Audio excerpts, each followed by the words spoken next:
ओम श्री साईनाथाय नमः। ओम साई राम। अध्याय 22। सर्प विष से रक्षा। श्री बाला साहेब मिरिकर, श्री बापू साहेब बूटी, श्री अमीर शक्कर, श्री हेमाद पंत बाबा के विचार। बाबा की सर्प मारने पर सलाह। प्रस्तावना। श्री साईं बाबा का ध्यान कैसे किया जाए।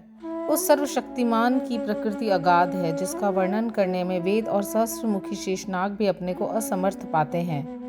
भक्तों की रुचि स्वरूप वर्णन से नहीं, उनकी तो दृढ़ धारणा है कि आनंद की प्राप्ति केवल उनके श्री चरणों से ही संभव है। उनके चरण कमलों के ध्यान के अतिरिक्त उन्हें अपने जीवन के सर्वोच्च लक्ष्य की प्राप्ति का अन्य मार्ग विदित ही नहीं। हेमाद पंत भक्ति और ध्यान का जो एक अति सरल मार्ग सुझाते हैं वह है, कृष्ण पक्ष के आरंभ होने पर चंद्र कलाएं दिन प्रतिदिन घटती जाती हैं तथा उनका प्रकाश भी क्रमशः क्षीण होता जाता है और अंत में अमावस्या के दिन चंद्रमा के पूर्ण विलीन रहने पर चारों ओर निशा का भयंकर अंधेरा छा जाता है।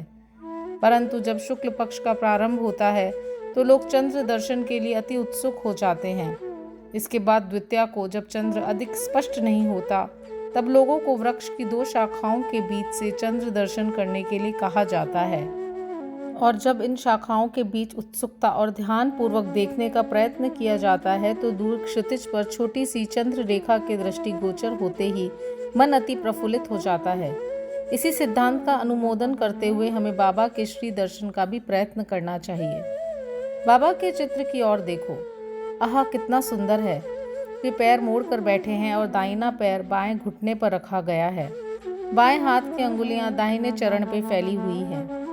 दाहिने पैर के अंगूठे पर तर्जनी और मध्यमा अंगुलियां फैली हुई हैं। इस आकृति से बाबा समझा रहे हैं कि यदि तुम्हें मेरे आध्यात्मिक दर्शन करने की इच्छा हो तो अभिमान शून्य और विनम्र होकर उक्त दो अंगुलियों के बीच में मेरे चरण के अंगूठे का ध्यान करो।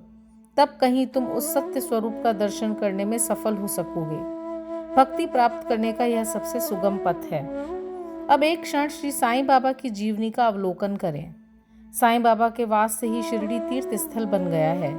चारों ओर से लोगों की भीड़ वहां दिन प्रतिदिन बढ़ने लगी है तथा धनी और निर्धन सभी को किसी न किसी रूप में लाभ पहुंच रहा है।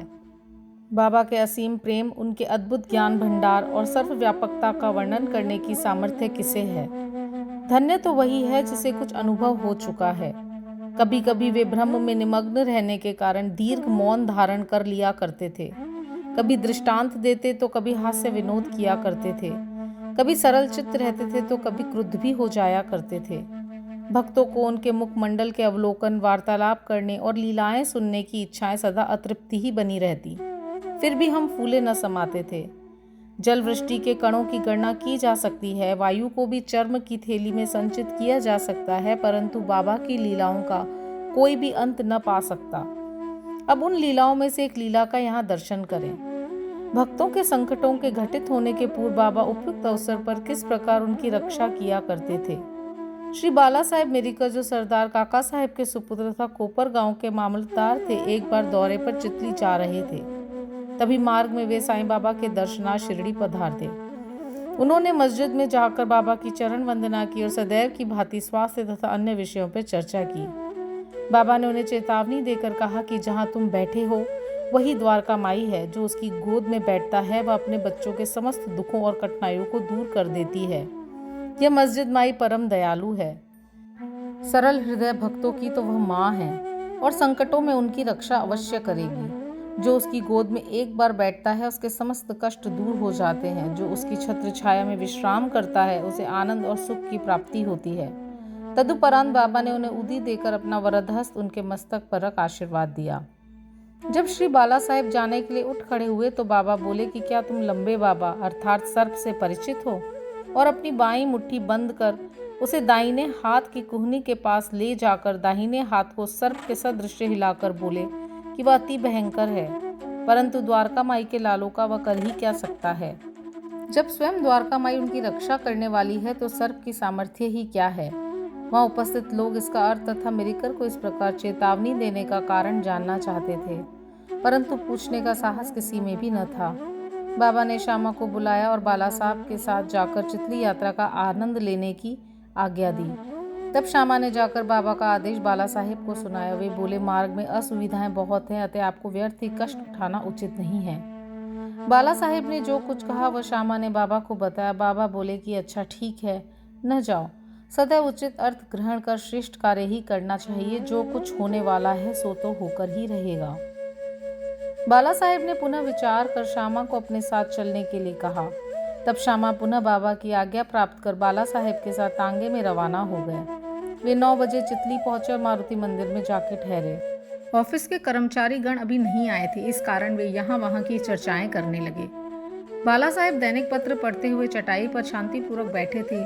उनकी धोती का ऊपरी सिरा कमर पे पड़ा हुआ था और उसी के एक भाग पर एक सर्प बैठा हुआ था। किसी का भी ध्यान उधर न था। वह सीसी करता हुआ आगे रेंगने लगा। यह आवाज सुन के चपरासी दौड़ा और लालटेन ले आया। सर्प को देखकर वह सांप सांप कहकर उच्च स्वर में चिल्लाने लगा। तब बाला साहेब अति भयभीत होकर कांपने लगे। श्यामा को भी आश्चर्य हुआ। तब वे तथा अन्य व्यक्ति वहां से धीरे से हटे और अपने हाथ में लाठियां ले ली। सर्प धीरे धीरे कमर से नीचे उतर आया। तब लोगों ने उसका तत्काल ही प्राणांत कर दिया। जिस संकट की बाबा ने भविष्यवाणी की थी वह टल गया और साईं चरणों में बाला साहेब का प्रेम दृढ़ हो गया। बापू साहेब बूटी। एक दिन महान ज्योतिषी श्री नाना साहेब डेंगले ने बापू साहेब बूटी से, जो उस समय शिरडी में ही थे, कहा, आज का दिन तुम्हारे लिए अत्यंत अशुभ है और तुम्हारे जीवन को भयप्रद है। यह सुनकर बापू साहेब बड़े अधीर हो गए। जब सदैव की भांति वे बाबा के दर्शन करने गए तो वे बोले कि नाना क्या कहते हैं, वे तुम्हारी मृत्यु की भविष्यवाणी कर रहे हैं, परंतु तुम्हें भयभीत होने की किंचित मात्र भी आवश्यकता नहीं है। इससे दृढ़तापूर्वक कह दो कि अच्छा देखें काल मेरा किस भांति अपहरण करता है। जब संध्या समय बापू अपने शौच गृह में गए तो वहां उन्हें एक सर्प दिखाई दिया। उनके नौकर ने भी सर्प को देख लिया और उसे मारने को एक पत्थर उठाया। बापू साहेब ने एक लंबी लकड़ी मंगवाई, परंतु लकड़ी आने से पूर्व ही वह सांप दूरी पर रेंगता हुआ दिखाई दिया और तुरंत ही दृष्टि से ओझल हो गया। बापू साहेब को बाबा के अभयपूर्ण वचनों का स्मरण हुआ और बड़ा ही हर्ष हुआ। अमीर शक्कर कोरले गांव का निवासी था, जो कोपर गांव तालुके में है। वह जाति का कसाई था और बांद्रा में दलाली का धंधा किया करता था। वह प्रसिद्ध व्यक्तियों में से एक था। एक बार वह गठिया रोग से अधिक कष्ट पा रहा था। जब उसे खुदा की स्मृति आई तब काम धंधा छोड़कर वह शिरडी आया और बाबा से रोग निवृत्ति की प्रार्थना करने लगा। तब बाबा ने उसे चावड़ी में रहने की आज्ञा दे दी। चावड़ी उस समय एक अस्वास्थ्यकारक स्थान होने के कारण इस प्रकार के रोगियों के लिए सर्वथा ही अयोग्य था। गांव का अन्य कोई स्थान उनके लिए उत्तम होता, परंतु बाबा के शब्द तो निर्णयात्मक तथा मुख्य औषधि स्वरूप थे। बाबा ने उसे मस्जिद में न आने दिया और चावड़ी में ही रहने की आज्ञा दी।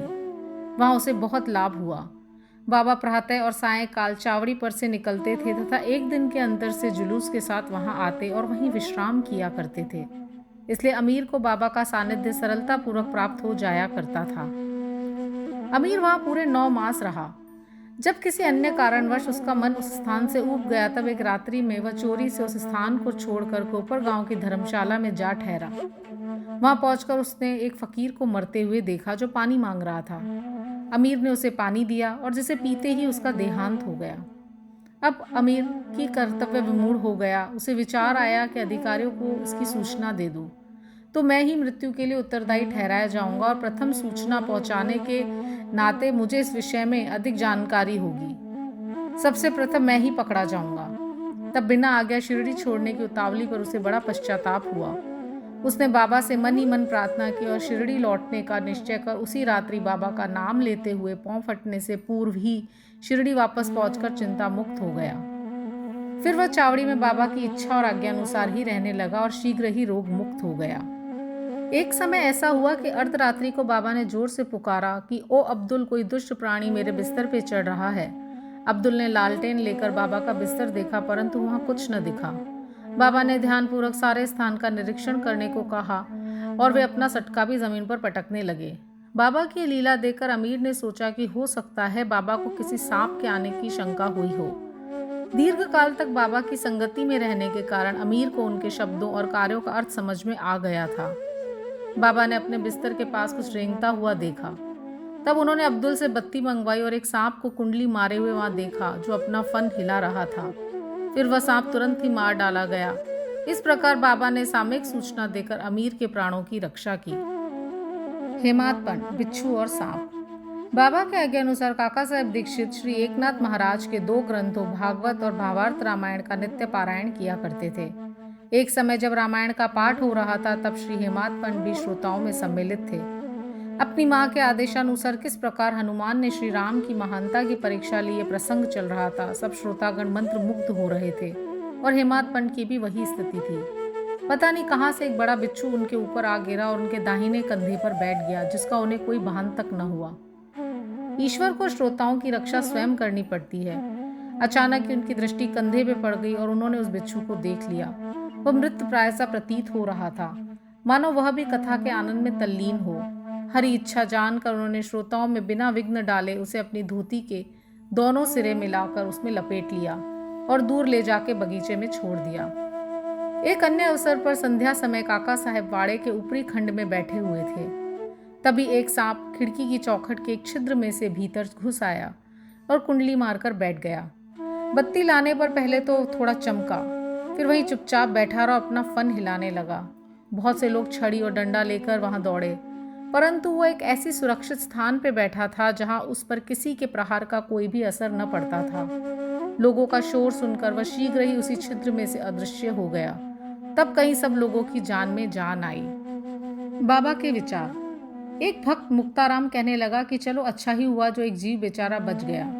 श्री हेमाद पंडित ने उसकी अवहेलना कर कहा कि सांप को मारना ही उचित है। इस कारण इस विषय पर वाद विवाद होने लगा।